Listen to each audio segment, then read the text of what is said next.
This video is about the shadow trader internals. Today is Saturday the 20th, and it's 5:53 in the evening Central Standard Time.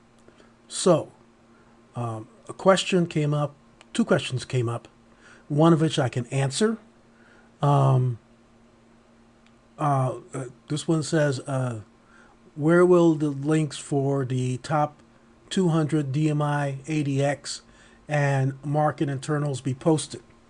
Well, the market internals is what I'll speak to in this video. And by the way, my name is John Applewhite. Okay, market internals is what I speak to in this video. Is something I use every day.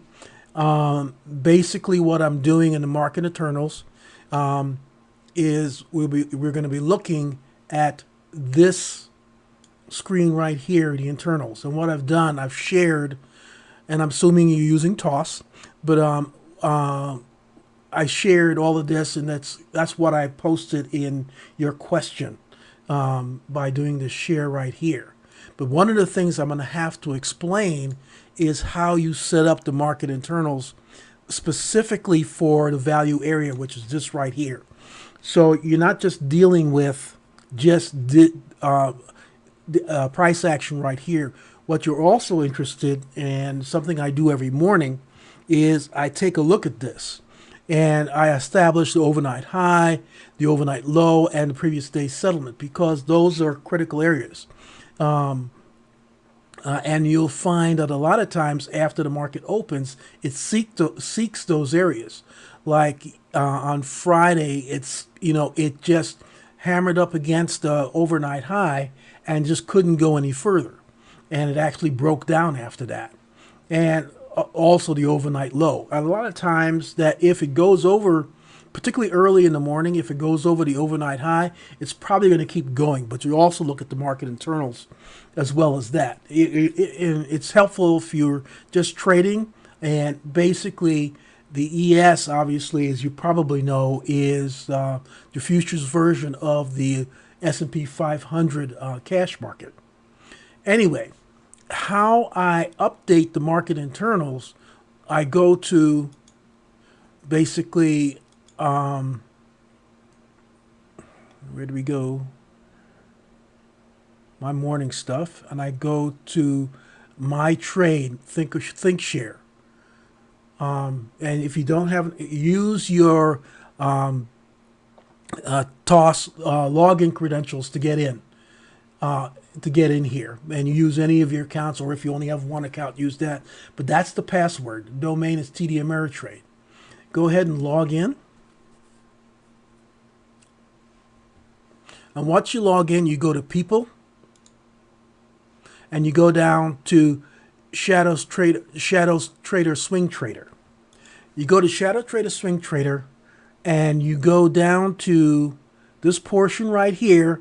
Market profile, pivot points, EQ, and NQ. We're just concerned about the EQ. You can do this for the NQ as well, but we're just concerned about the EQ. ES, I'm sorry.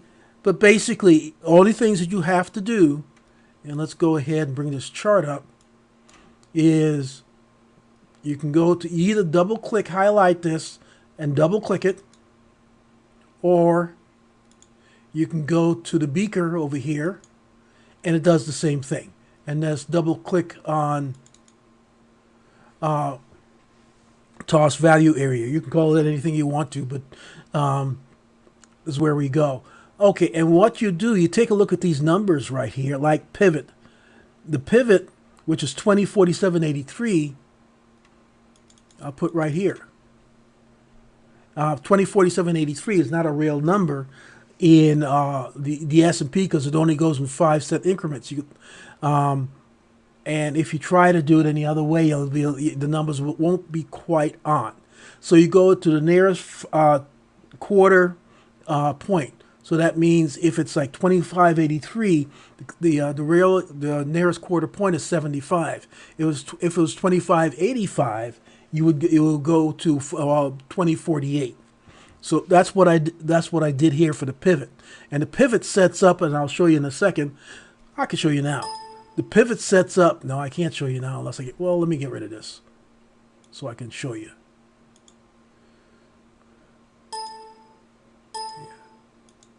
The pivot sets up these, and it's automatically calculated, these S2, S3, and there is an S4, but for some reason I haven't been able to get it to work.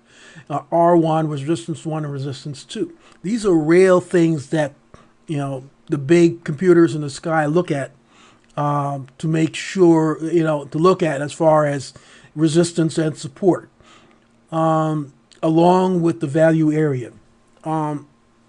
And I'll talk about finding out more about that a little bit later.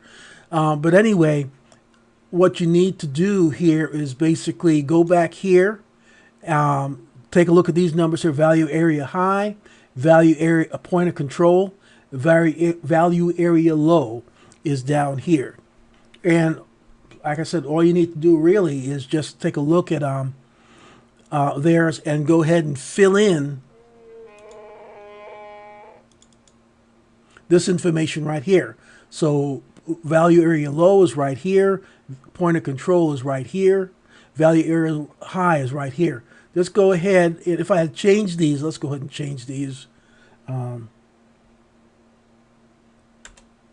And that is point of control, value area high is 2045, 25, 2045.25. Do that. Which I haven't changed it, so that's what company say OK, and basically it'll fill all these out automatically. What I also do is take a look at overnight high right here, and I take a look, like I said, take a look at overnight low, and then I'll also go to what's called the come on, morning. Where's morning? S&P settlement. Please note this address, and you can probably look at it for yourself. I'll actually post this address in a bit later, but this is the S&P settlement, and basically you just go here, and this tells you this is the March, which is the current one. The current one always has more volume, except basically at the day is shift over. But basically the settlement for Friday, December 19th is 2067. Okay, and that's important because that gives you an idea what's going to happen in the market. And that's about it. If you have any questions, let me know. But that's about it.